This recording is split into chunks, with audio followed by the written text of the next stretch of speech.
Oh, well, Lee, what's going on? Friends of mine, I guess. If you could even call me that. You don't return my calls. What's that about? You don't talk to me anymore. I feel like you don't like me. Just kidding. So, I don't remember if I even talked about it. I don't know. I got an old computer there in the background. I got it for $5, and it's a compact. Yeah, it's called a compact. I think it's from 2000. I think it's around that era. To me, that's not very long ago, but apparently that's over 25 years ago, which I don't know. I don't know. That's still not a long time ago for me. When I hear vintage, I think pre-50s. So do what you will with that. I don't know why, but then I do know why. So lately I've been kind of struggling because I get fed up with things, and the biggest thing I was fed up with is how you have to pay a monthly subscription for Word, which I think is fucking bullshit, and it was so fucking pissing me off. And then it dawned on me. I'm like, you know, those old computers back in the day, you just bought it once and you just had it. It's before people got really Jewy about things and very greedy. Well, quite possibly that has Microsoft Word on it. I was rummaging. I drove by where I live, and there was an estate sale. I was like, oh, okay, some old person must have died. Where I live, there's a lot of retired people. I'm like, well, they are bound to have some nice things that someone's just going to throw out or make a buck on. So I went in there and looked around. There's a lot of old lady stuff, a lot of figurines and statuettes and strange little things, and very Christmas themed in one room. I don't know why whenever I go to a estate, so there's always one room with a bunch of hundreds of little figurines that are all Christmas related. I don't know what that's about, but that's something I noticed. And I went to the one room and I saw the computer just sitting on the fucking floor. And I was like, holy shit. $5, you know, keyboard, mouse, and it's the old style mouse too with the ball on the bottom. Love it much more than a modern mouse.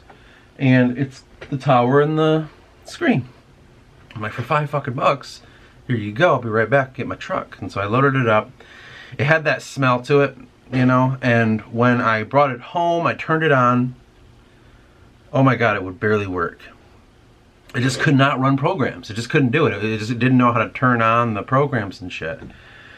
And so I got my laptop, I pulled up ChatGPT, this is the modern era, and I had it help me try to run some programs, try some codes and things. I don't know, see what we can do to make it run. Nothing really came of that.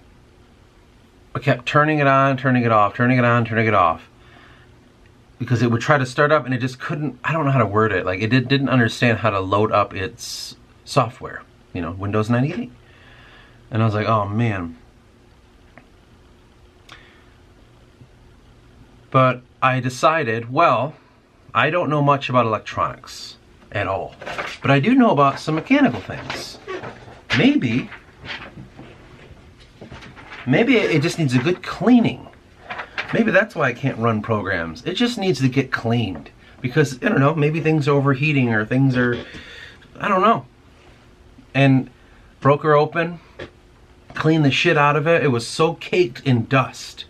You know, all the fans were caked in dust. There's on this big, I don't know, computer chip, there's like a miniature fan. Back then it was only this big, now it's like poof.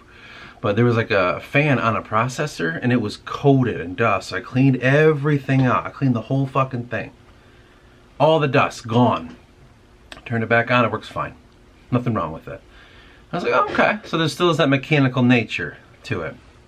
Once I got it running, I happened to find this. Here's the operating program, Windows 98. Pretty sweet, don't need to use that again. And then look. This is when it was called Microsoft Works. And Microsoft Works is, you know, Word. What are the other ones? The ones I never use, like Word, PowerPoint, and something else. I always forget. Excel, Outlook, or whatever. And I ran the fucking Word program, Microsoft Works, and boom, I have a free writing program on an old computer. That was a fucking score. All I gotta do now is figure out how to get the writing program off of this and onto something else. Because if it's run through Microsoft Works, is it still a document that a new modern computer understands? I'm not sure yet.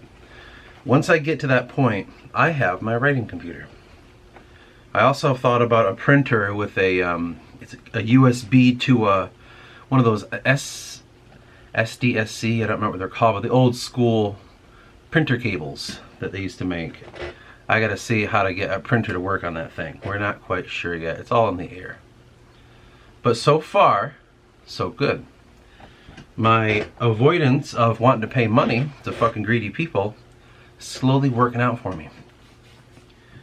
And that's been the little adventure that we had with that computer. And now I'm writing on there because I was like trying to get the feel for it. So I started writing on it. And the strangest story is coming from it. One that it takes me a long time to write a page. And when I think back what the hell's going on, I'm just like flabbergasted. I'm just like, what the hell is happening here? What is this fucking story? So I don't know how to feel about it, so it's happening. And I was thinking about doing a reading on here of it at some point. But I don't know yet. We shall see. Other news. Well, I have finished a couple books since we last talked. I read 2001, A Space Odyssey, Arthur C. Clarke. And I read Man in the High Castle, Philip K. Dick. Both very good books. Very good books. So, of late I've been kind of not wanting to just be a real writer. I've been wanting to just read. As the more I'm reading other works, the more I'm realizing things that I need to work on. Things that I have little confidence in. Things that I know I have to just hone my craft. And the one big thing that I notice with myself is I'm very bad with getting my characters to move around the world. They're always sitting and thinking, and going on crazy mind adventures, but they're never doing things. You're never going to read a story from me where the guy's like, yeah, I went shopping, then I came back, and then, you know, like something happened, so we had to go drive out to here and do this. Like, it's never going to happen because I don't do these things. I don't go out very often, so like all my stories are about people sitting and thinking. You know, like I joke about it, I'm like, the guy's thinking about what he's gonna do. By 8 chapters in, he might have to go piss, but he doesn't know if he should or not. 2 more chapters after that, okay, he finally got up and take a piss, but it was only described in 1 paragraph, and then went right back into thinking again. That seems to be how I write. It's all very cerebral. I don't necessarily know why. And I kind of,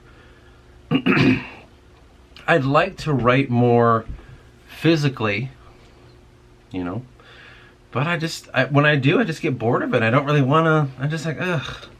Like, I'm turned off by it. I feel like I'm only doing this to please some imaginary person. And that's kind of a struggle, because you shouldn't do that. You should write for yourself. I'm kind of at this weird crossroads, and what that's done is it's kind of made me feel like I don't want to write now. Because I feel like, how am I ever going to tell a story if nothing happens in it? You know what I mean? You're going to read a book this thick about a guy thinking about his day? Thinking about who he is and what he's about and what the point is? Going on some weird mystical journey in his mind and then coming back and nothing really happened? It was all imaginary? I don't know about that. I just... Another thing, another update is, as I've been thinking more and more about the story, there's a couple things I really wanted to explore. And I keep doing this to myself. I keep making the task harder and harder, but I will never not have work to do. So I'm thinking about the story of my character Harius. I've told you about this in countless videos. It's the guy that the whole universe is in, like, it's all in his mind. The Titans and everything that will come from it once you see the story play out. Well, I'm telling his story, and it's become very interesting, and there's so many different ways to go. And in some sense, it's a lot like, and I did not know this, I should use this as an example now, it's a lot like Dune, what I'm doing right now. So Frank Herbert wrote, what, 3 to 6 books himself, I think? I don't know. And then there's a bunch of other ones, but it's written by his son and an author named Kevin Anderson. And they're writing all the prequel stuff to how all this came to be, how the politics work and the people and all the history and how the uprising happened with all the robots and shit. Well, that's what's happening now for me. Harrius is that. So are the Titan story. This is all before stuff. I'm doing it in order instead of sending out book 1, 2, and 3. I'm telling you all the pre-stuff on the YouTube channel before the first book is published. So it is in order. And the story is opening up to such a level, though. It's very fascinating because there's some themes I want to explore.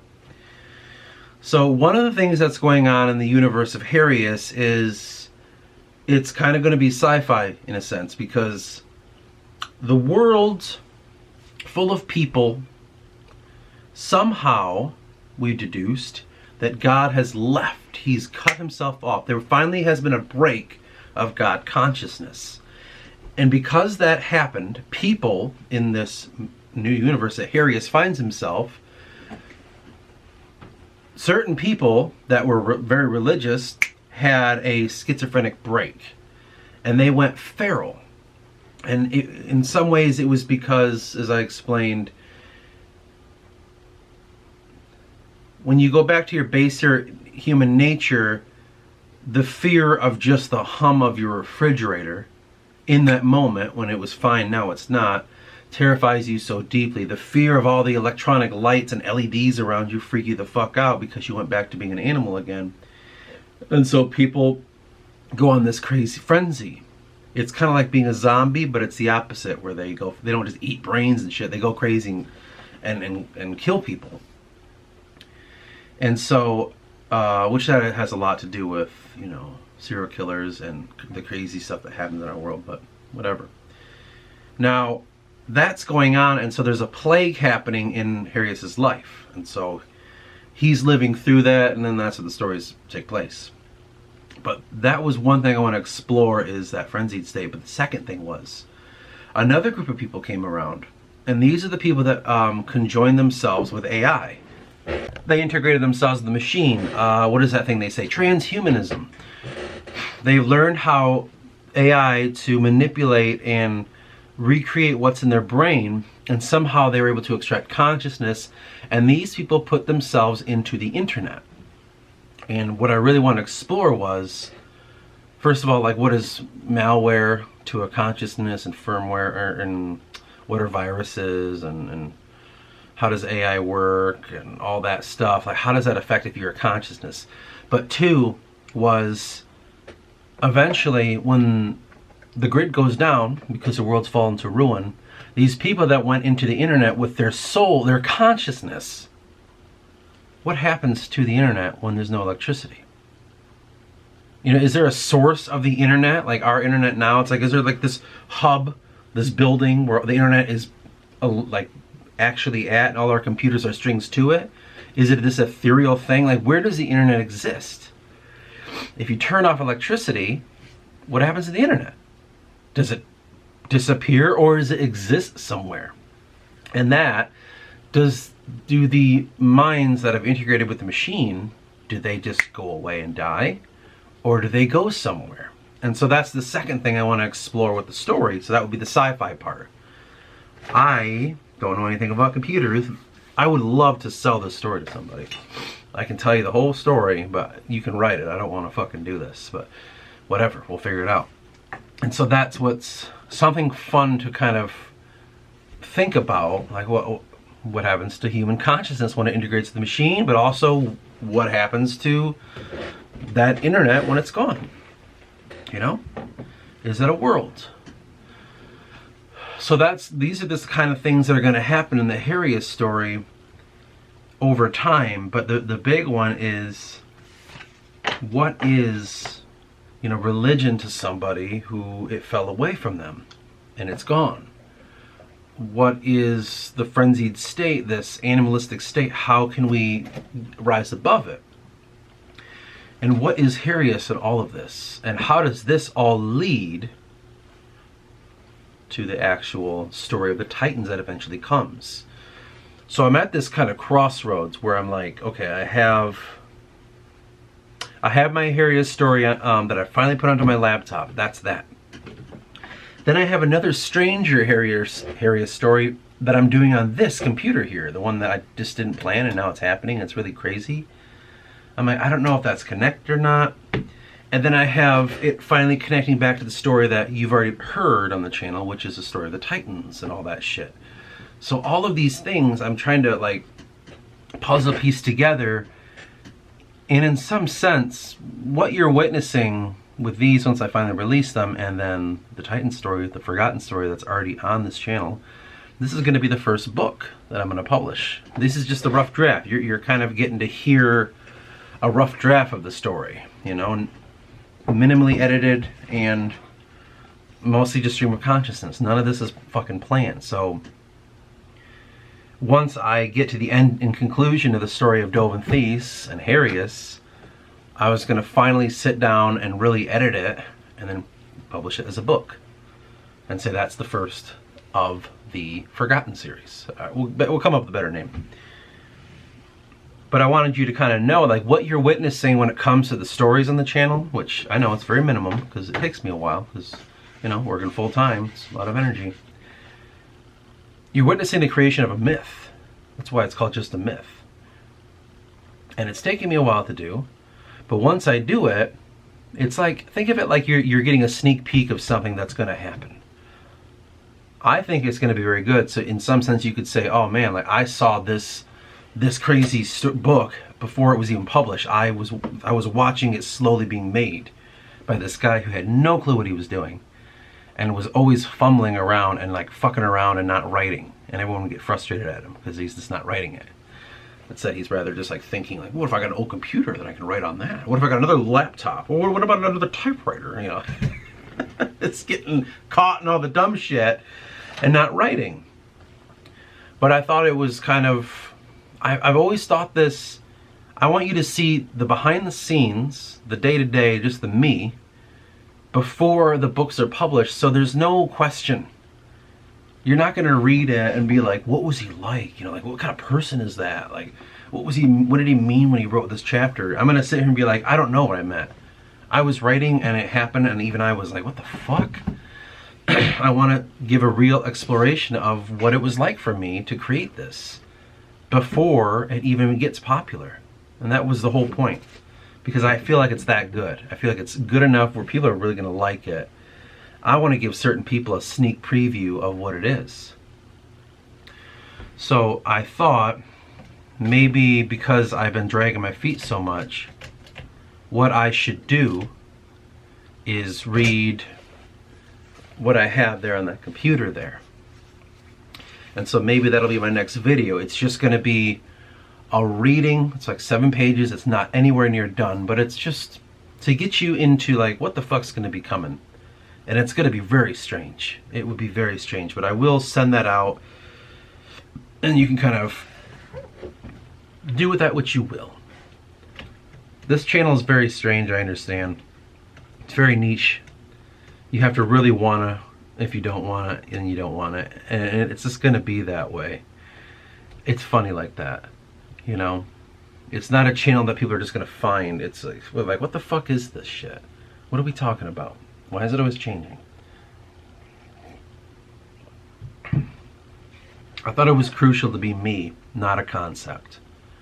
You know what I mean? I'm a channel that talks about music. I'm a channel that talks about just typewriters, books, comics, you know, computers, you know. I'm not a niche thing. I'm a human, and I have a lot of things that make me myself. I don't want to limit it to one idea, even the myth I'm working on. I thought this YouTube channel could be my very being, like my consciousness in a sense.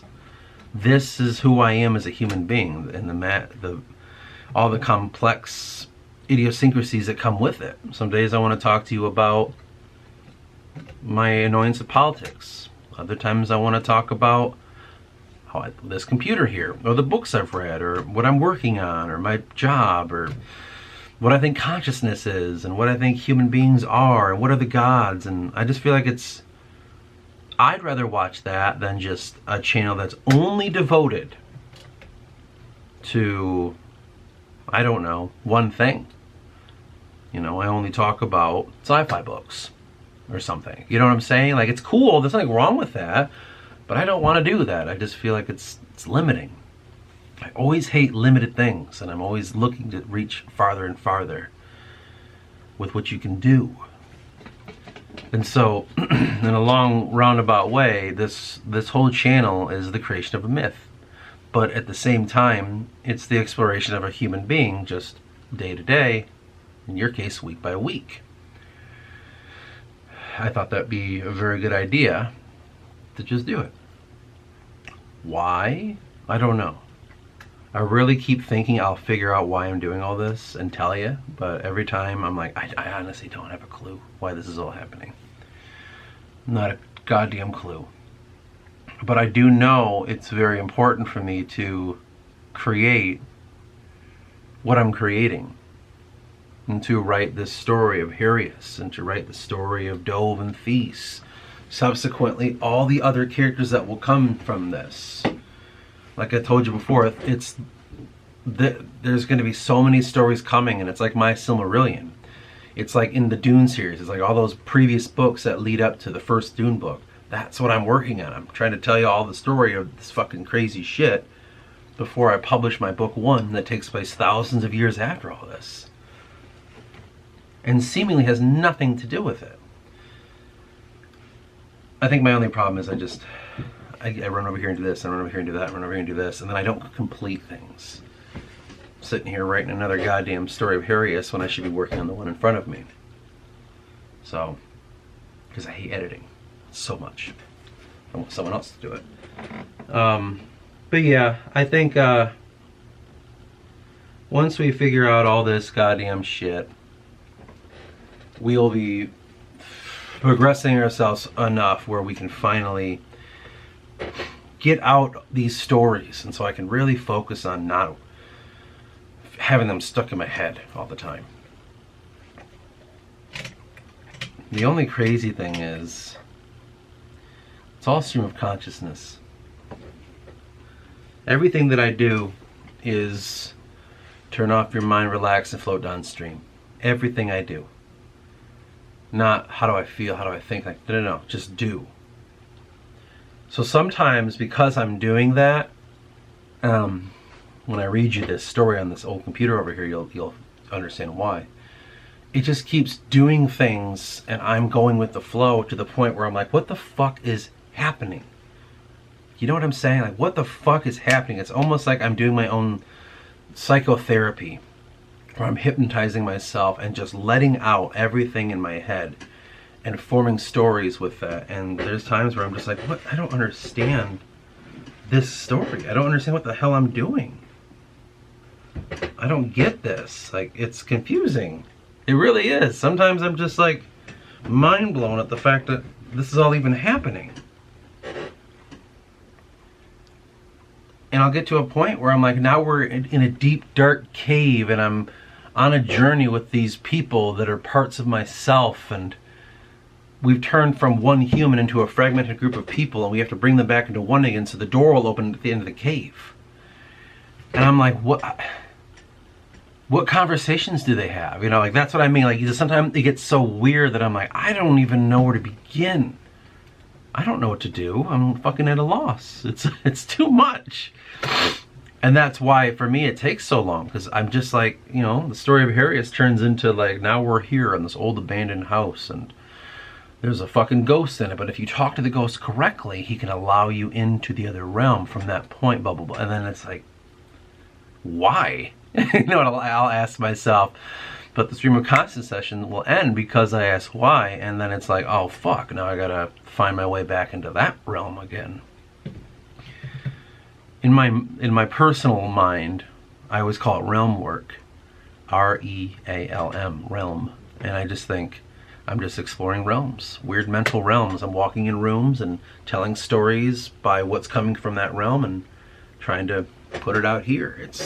It just feels that weird because, man, the day someone starts reading the actual work and starts asking me about it, I'm not going to have an answer for it. Like, I don't know. I really wish I could tell you why all that came to be, but that's what wanted to happen, and it happened. I'm not in control. Something else is when I write.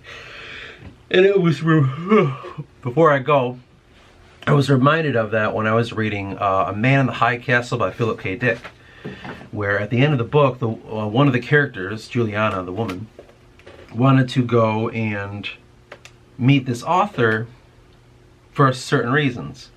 And when she got there, she was kind of let down because he didn't take it seriously, and then he's like kind of joking a little bit, but at the same time he's like, yeah, there's something called I Ching or something, and it's a way of how faith and yin yang and intuition works, and everything's kind of this ethereal thing, and you can do these little ritualistic things to invoke poetry that has symbolism inside of it, and it's a whole weird thing. And he basically said, like, that's what wrote it, not me. I just was the writer. I never thought of any of that stuff, because he wrote the book about an alternate universe where the Nazis and the Japanese lost.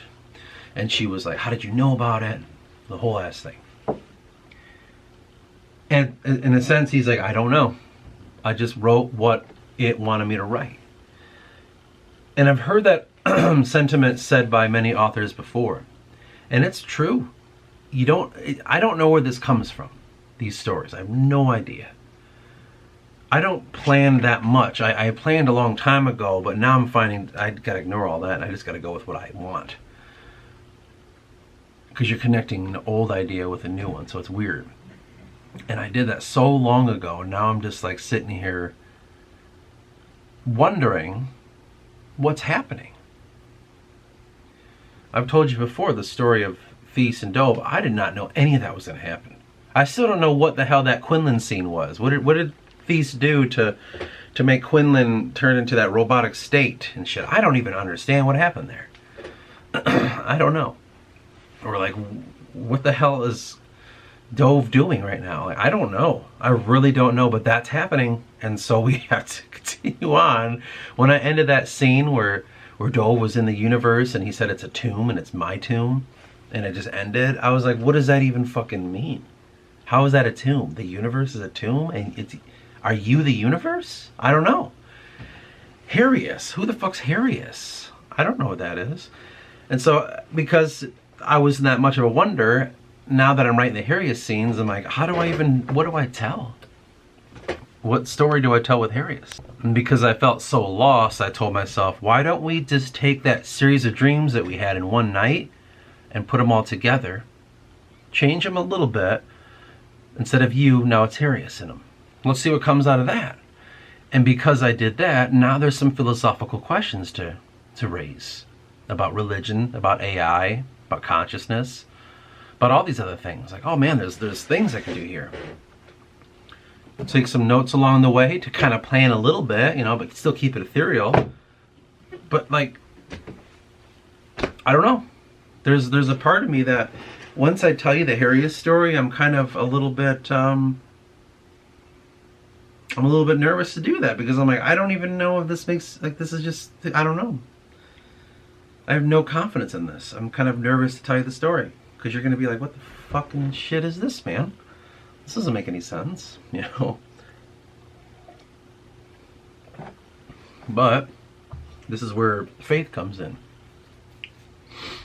I'm not really in control of all this. At least I don't think I am. There might be a part of me that I don't understand that is, and that's a whole argument. But suffice to say, I'm at the whim of this. It's taking me, and I'm going with it wherever it wants to go.